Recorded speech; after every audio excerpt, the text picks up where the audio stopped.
বলুন। আজকে পাণ্ডবেশ্বর থানার তত্ত্বাবধানে পরিচালনায় ব্লাড ডোনেশন ক্যাম্প করা হয়েছে।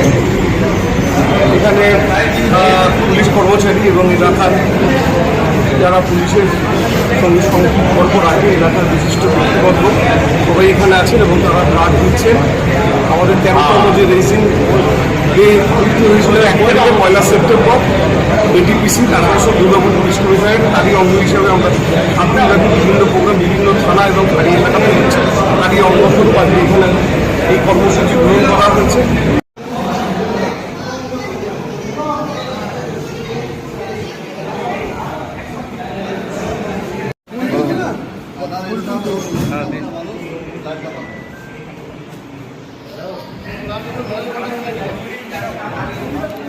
এদিকে